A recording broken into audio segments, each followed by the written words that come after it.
Hello, welcome to yesterday's Airlines. October is coming to the end, but there's still time for new releases, and Phoenix have just announced their October set of releases, which is a bumper set. So large, in fact, that I'm thinking maybe this is 2 months releases together. Not sure. But we'll see, I guess, next month. Either way, there are 17 releases from Phoenix, which is a really almost double what they usually produce. So this is why I'm thinking maybe it's 2 months together. Especially because I've heard some concerns in relation to Phoenix and how well they're doing. It's not surprising. They generally are the weakest of the major brands, and they must be getting clobbered by ngmodels and Aviation 400. However, that hasn't stopped them releasing 17 models in this coming month. So in this video, as per usual, we will have a look over those releases and see how they go. Now, before we do that, obviously subscribe to the channel, people, if you like the video. But this month I've got something new to talk about briefly, and that is the Model Airliner forum, which I'm part of. So this is a brand new, exciting forum. If you haven't seen my other video on this, then check it out. Working with Connor and Ali from Midwest Model Store to create a new forum, a new place for people to discuss the models. It's looking really good. It's going really well. It's pretty active. So if you have not signed up for Model Airliner Forum, then I strongly suggest you do. It's looking like a really cool place to be, and I'm enjoying it. So get over there. But okay, now that's out of the way. Let's go and check out the Phoenix releases. So just taking a quick glance over the 17 models which Phoenix have announced this month, it kind of illustrates that Phoenix can produce complete total dross and at the same time still produce some really cool models. So it's actually a surprisingly diverse and interesting set. So we're going to start off in the Airbus world, as we usually do. And the first release up from Phoenix this month is an Edelweiss Airbus A320 HBJLT, and it's wearing this interesting scheme, which is actually quite attractive. Edelweiss has always had a really nice livery, and obviously they made an A340 just recently, which looked like it turned out really well. This one's in this scheme, I think it's called the Help Alliance. It's got basically a series of red handprints across the front and on the tail. It looks really cool, looks really interesting, a nice scheme, and should be a decent release. Now, the Phoenix A320 is nothing special and probably not far off being the weakest. I think it even scored subpar the JC version with the giant engines. Having said that, it's still not too bad. I own quite a few Phoenix A320s. They don't offend me. So this one, I'm going to be kind. I'm feeling kind towards Phoenix this month. I don't know why. And actually, I think this model is going to turn out quite nice. Generally, their A320s look quite good. And I really like this scheme. Edelweiss is an interesting airline, and one that's been ignored by most other brands. So I'm going to put this one up into high flyer, actually. Start with a high flyer. That's the only A320 though this month, and next up we've got a couple of A321 Neos. Of course, the enormous issue with this mold, at least I think it's an enormous issue, and I harp on about it a lot, is the fact that it's got an A320 wing set on it. So that immediately causes me problems. I also think that the A321 model from Phoenix, it kind of just has, it's got all the same features the A320 does, except being longer, being larger, it kind of accentuates some of that, and often it does have that kind of a TU204 kind of feel to it. I generally steer clear of Phoenix A321s anyway, even though I'm willing to buy the A320s. So it doesn't give me a great feeling for these releases. And the first one is Air New Zealand wearing the Star Alliance scheme, but an all-black Star Alliance scheme, which looks pretty cool. And I'm sure they'll probably do the livery okay, but the mold is just not up to standards.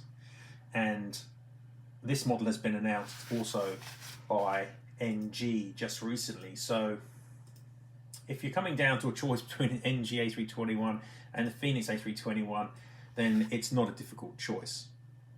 And for me, this is one of the reasons, as well as the fact that the wings are going to be wrong and the mold is subpar, then I'm going to put this one down in the gas guzzler territory. I don't recommend this model. The other A321 though, I'm feeling a little bit nicer about. This one is China Airlines. It's wearing another one of these bloody Pokemon schemes. There are so many Pokemon schemes. I thought Pokemon was like so 2005 or something, but apparently it's not. And the Asians, at least, can't get enough of the little bow lighters. So we've got another Pokemon scheme here. Pikachu is all over this A321. It's not offensively bad as schemes go, is it? Actually, maybe it is. It's got a pink bottom. It's got a pink bottom.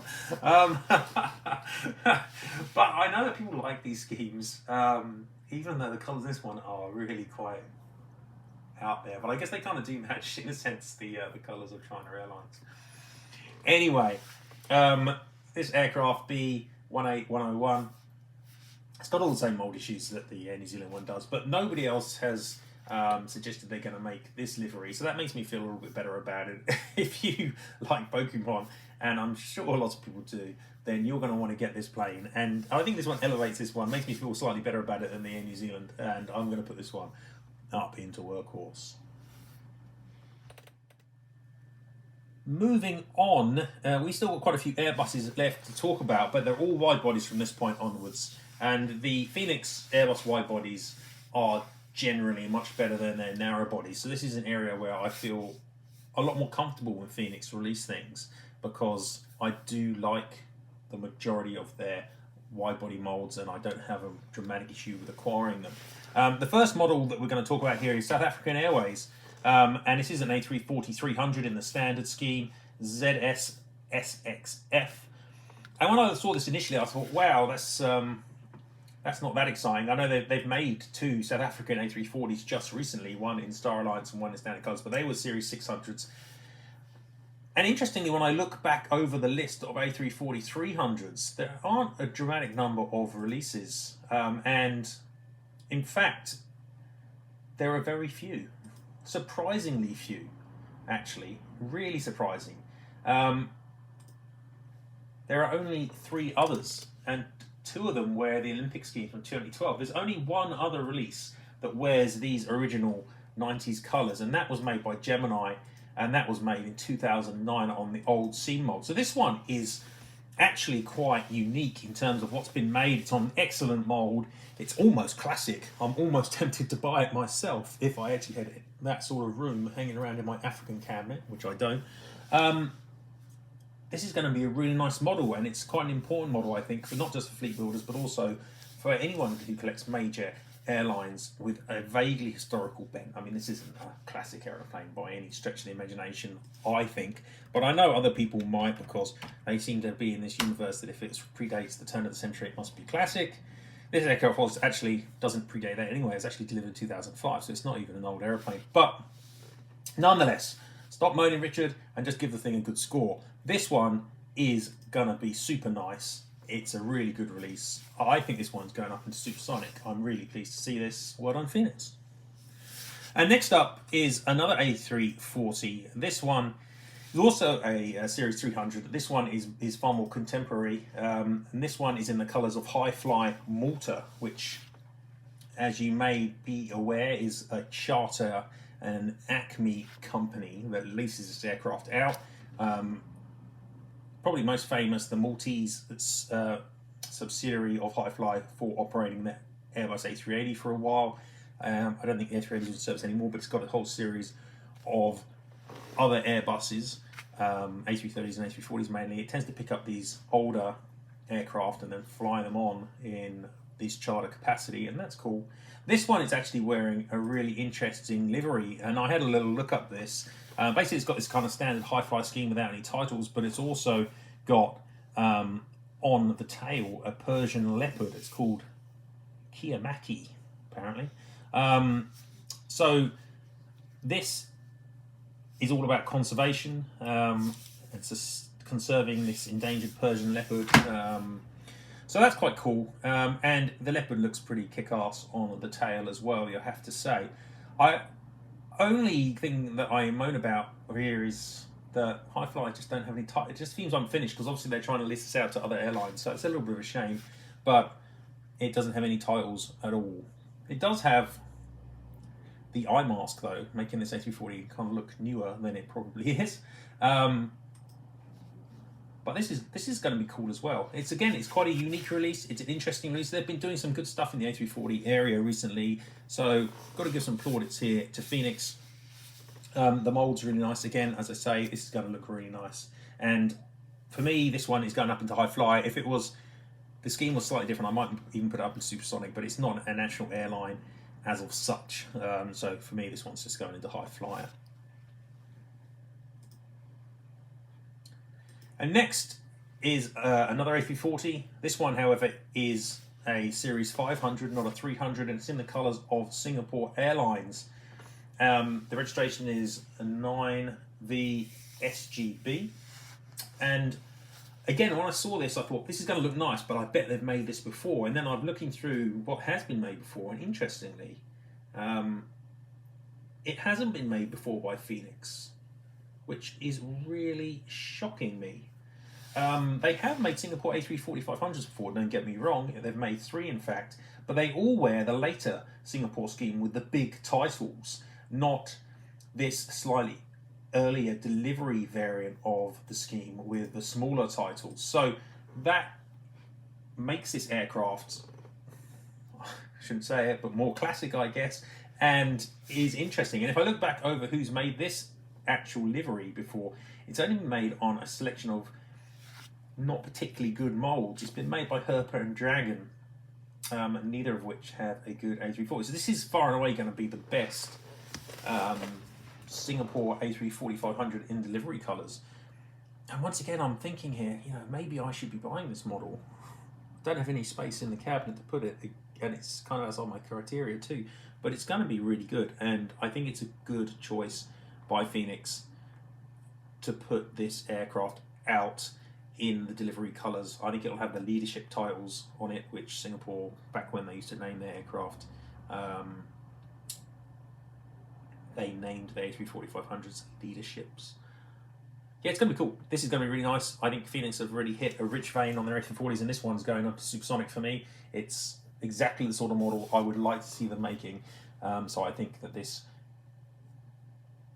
is turning out to be a decent release set, actually, so far. Surprises me. I always expect Phoenix to be a bit rubbish. However, coming slightly, not crashing, but slightly down to earth, the next model is a Lufthansa A350 DAIVD wearing this clean tech flyer. I've discussed this at least a couple of times before because it's being made already by others. I think it's probably being made by almost everyone else, jcwings and ngmodels, and now it's being made by Phoenix as well. Their version is going to be the weakest because their A350 is the weakest of those molds. The livery's boring, there's nothing special going on here, blah, blah, blah. I could be mean, but I'm not that mean. I think this is just a workhorse release. The A350 isn't so bad that it's a gas guzzler, it's just not as good as everyone else's. But it's a nothing livery workhorse.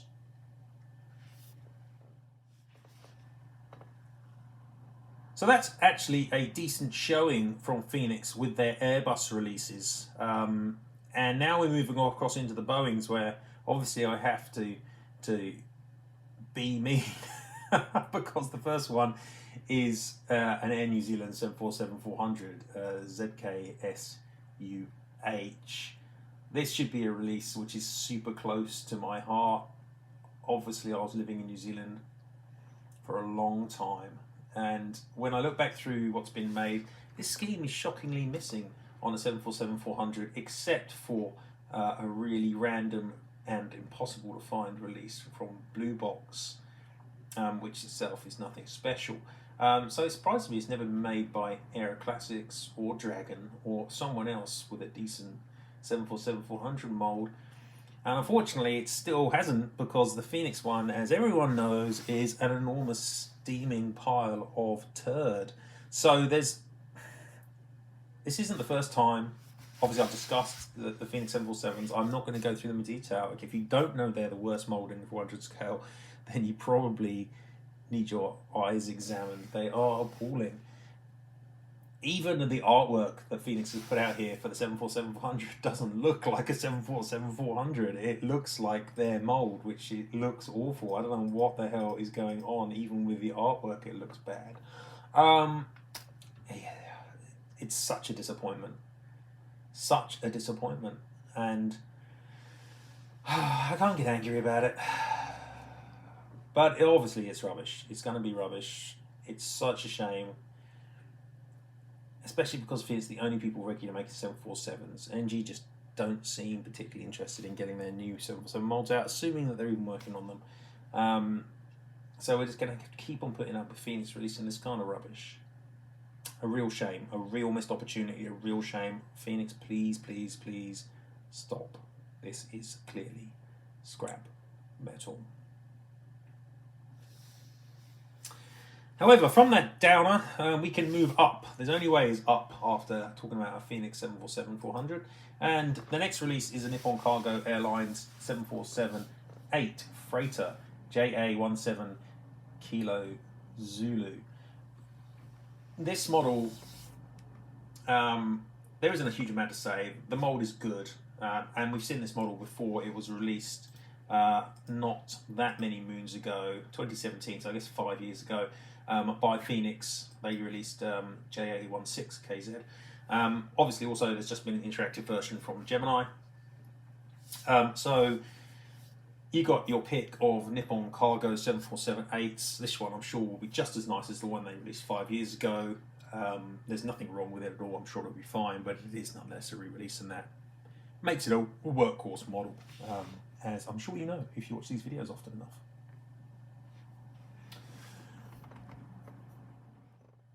But if we've gone from the very bottom of the Phoenix pile and moved up slightly to the middle here with the Nippon Cargo, we then move higher in again with the next model out, which is a Federal Express 767-300, wearing this 100th B767 logo on it. The reg is N277 Foxtrot Echo. And looking over the releases for FedEx 767s, there haven't been that many. They've all been by Gemini, using what is a good mold from their old 767, which is not updated by jcwings, but it has got a seam. The Phoenix 767-300 is actually a really nice model. It is a little bit slab-sided, as is often the case with slotting wing Phoenix molds. They don't mold the fairing around the wing particularly well, but it's forgivable. It is actually a really nice mold, and I've certainly got no problem buying Phoenix 767s. This one looks pretty cool. It's the first time they've released a FedEx 767, and it's good to have a bit of competition. It is a little bit outside the usual zone, and it's got a special sticker. This one's got all the hallmarks of being a really good release, I think, and for me, having said all of that, I'd be remiss not to put it up into supersonic. I'm sure people will be after this. FedEx, I'm sure, sells well, especially in the States. So this is the third supersonic for Phoenix that I've put up here this month. So I obviously am feeling happy about Phoenix this month for some reason. They don't usually do this well. It's been a decent month so far, if you can ignore those models I don't want to talk about. And actually, to be honest, pardon me, one of the models I don't particularly want to talk about is the next one. It's Lufthansa Cargo 777 Freighter DALFJ. The reason I don't want to talk about it isn't because of the Phoenix 777, which is perfectly reasonable mold, though not as good as most of the other 777s around nowadays, but still okay. The reason is just because this is another one of those Lufthansa I can't be bothered to paint my aircraft liveries. They seem to be doing loads of these at the moment. So this one just says, I'm a natural beauty, waiting for my Lufthansa Cargo colours. So it's just a blank aeroplane with a bit of text on it. I'm not really sure why they couldn't at least paint the tail. Anyway, there's nothing to discuss on this model. If you're a Lufthansa completist, knock yourself out. But, yeah, I'm not. And I don't see a lot of value in this release. So this one's going into Workhorse, where it is lucky to be, frankly, considering how tedious the livery is. That's not Phoenix's fault, however. That is just the way it is. And if you're into much more exciting liveries, then the next release is probably more up your alley, because it's an all-Nippon 777, but this one is wearing a very special scheme, and it'll be interesting to see how well Phoenix can pull this off, because it's an incredibly complicated livery. It is JA745A, and I believe the scheme is called Demon Slayer, after an anime series from Japan, which is obviously very popular. I'm just reading off some of the promotional fluff here. So apparently it showcases 3 characters from the Japanese anime Demon Slayer, Kimetsu no Yaiba. I should stop torturing my Japanese listeners if there are any. So it's got the 3 main characters, Chanjiro, Rengoku, and Tengen. Yeah, it's... To be honest, I don't really love the scheme, but it's got a lot of exciting stuff going on the fuselage here. It'll be interesting to see how well it turns out. And just because it's that different and weird, I'm tempted to give this one a good score. It's not a model I'd ever buy, but it is unique, it is unusual. No one else has suggested they're going to be making this yet. And Phoenix got there first, so good on them. So I'm going to put this one in high fly. I'm interested to see what it turns out like, even though actually I think the scheme's a bit naff, because I don't really have any interest in anime myself, and this looks like a classic anime where you've got some people whose heads are too big and eyes are all too large, and flames and swirly lines and muscles. But hey, it's going to be interesting. And at the very least, that's what I ask for from these releases: interest. Unfortunately, schemes aren't always interesting. And the next livery that's coming out on the Phoenix is a Zip Air Tokyo on a 7878 JA826J. And I have to say, Zip Air has got the most... it just doesn't suit. The livery's awful. Their livery's always been awful. It's just like your child made it up. I know what, I'm going to put myself Zip Air. What should my logo be? Oh, it should be a giant Z, because that's really cool. And then, ironically, the Russian army decide that is their symbol for invading Ukraine. So suddenly Zip Air are like, oh no, we've got to redesign our scheme, which was awful. How should we do that? I don't know, let's just put some lines across the tail. So this release is the new Zip Air scheme, which has basically got a new tail replacing the Z with some blue lines. What the hell do they tell you? Are they meant to look like zippers? I don't know. The whole airline is weird. And it's got a cheat line, but it's got a kind of half a cheat line that doesn't really know if it's a cheat line, much like that transitional Air France scheme they never went with in the early 90s. So it's just a rubbish scheme. Really, even the colours are boring. It doesn't tell me anything about the airline other than it's got no imagination. So it's a really, really rubbish scheme. It doesn't excite me at all. And the Phoenix 787... it's done them good service, but it's such an old mould, and it just cannot compete nowadays. So this one, yeah, I mean, I could be mean and put it in gas guzzler, but it's not Phoenix's fault that the livery sucks. And their mould, even though it's not great, it's not appalling. So yeah, I'm going to put in a workhorse, because I'm, like I said earlier, I think I'm just feeling warm and fuzzies for Phoenix this one for some reason. You could gas guzzle this one maybe because it's so there, but it's not Phoenix's fault. The livery's rubbish, and it makes sense for them to release it. So I'm not going to complain about that. And at least the next scheme is more exciting, because in Japan, all Nippon just love themselves special schemes. And this next one is on a 7879. The aircraft is registered JA871 Alpha, and it is called Future Promise. And basically, I don't think it's the first time that they've swapped their colours out, the standard blue colours for some green colours. This one's another eco scheme. Apparently, it's to highlight the company's commitment to its ongoing ESG initiatives. I don't even know what ESG stands for, but presumably it's to do with environmental sustainability goals, or something like that. I have to say, I don't really believe any of the airlines when they talk about their environmental sustainability.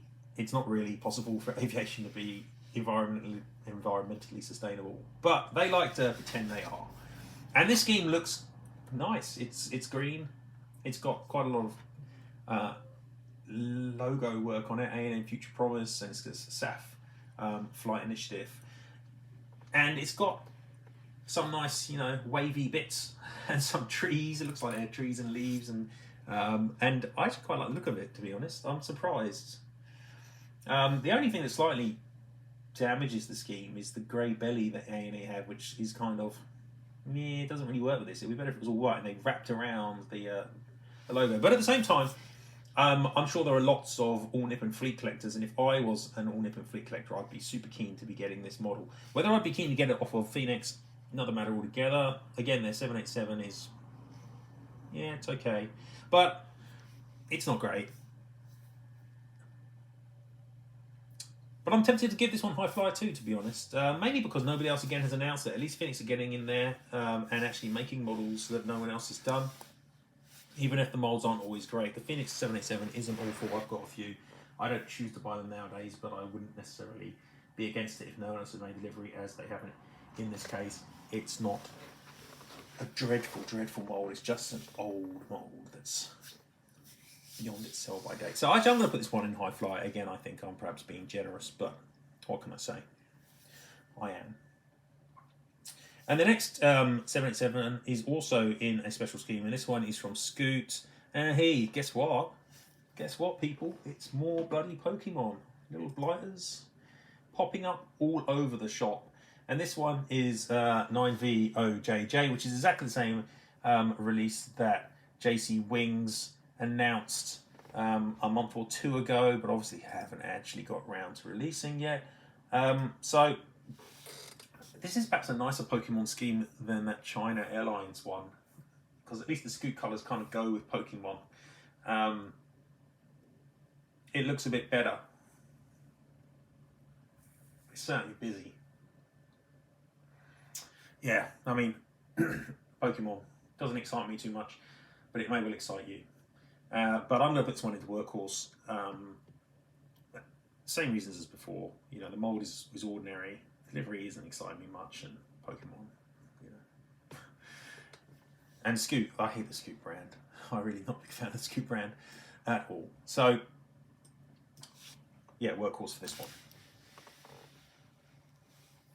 And that leads us on to the last two Phoenix releases for this month, which both represent MD11s. And it's great to see someone releasing some MD11s and actually releasing some quite interesting MD11s. So it's too hard, or it's not, it's a little hard to get upset with Phoenix for releasing these. The only problem is that Phoenix's MD11 mold is one of those molds where they've modified the gear. Originally, this was the Gemini MD11, and when they were sharing with Phoenix, basically they took it across and they got a copy of it and they've carried on being able to use it, but they've gone and modified it to make it more Phoenixy aerials, and also they've added new undercarriage. And they did this with a few other models like the 757, and they completely ruined it. They haven't completely ruined the MD11 here, but they haven't done it any favours either, I have to say. The big issue here, really, for me with these MD11s from Phoenix is that if you compare them to the jcwings version, they just don't look as good. And partly that's because the engines and the engine pylons hang too low off the wing, and in order to stop these things from scraping the ground, Phoenix have put some quite large and tall undercarriage on their MD11s, which kind of damages them and doesn't make them look particularly good. They don't look awful, but every time I look at them I think, that doesn't look right. It just doesn't look right. So I'm not loving them. I don't love them that much, but they're not awful. And the schemes that we've got here are actually quite interesting. We've got the farewell colours from Lufthansa Cargo on DAL Charlie Charlie, which is a nice scheme. It's got this nice farewell MD11 heart on it, and it's hard to not like it. It's a nice scheme, and no one else has made it either, because Gemini, even though they've released the Lufthansa Cargo MD11, haven't done this colour. They just don't release enough models to release these kind of variant liveries. So, personally, I prefer the Gemini version, but this Phoenix one will be fine, and that one I'm going to put into Workhorse, because I'm not convinced. not convinced to buy the Phoenix MD11. However, the next mould, or the next release, the last release this month, is actually really quite interesting, and that's Federal Express. And I'm talking Federal Express, I'm not talking FedEx.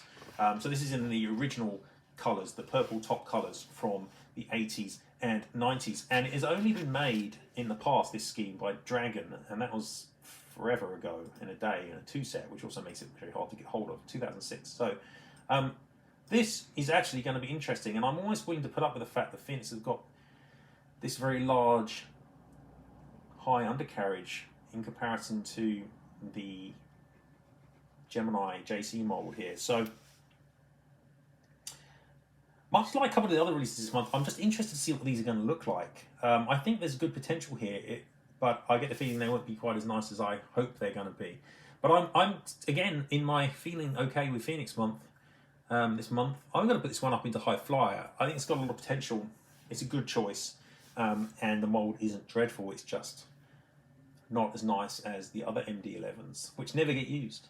So, yeah, I'll put that one up into high flyer. And that means, when I look over this month's releases, that they're surprisingly lopsided in the good half of the scoring here. I've only got the one gas guzzler and the one scrap metal. You could quite easily move that Pokemon A321 down into gas guzzler, and to be honest, I could probably move that boring Lufthansa freighter and the Zip Air down in gas guzzler as well, but that would be perhaps a little unfair, because it's not Phoenix's fault. Those liveries are rubbish.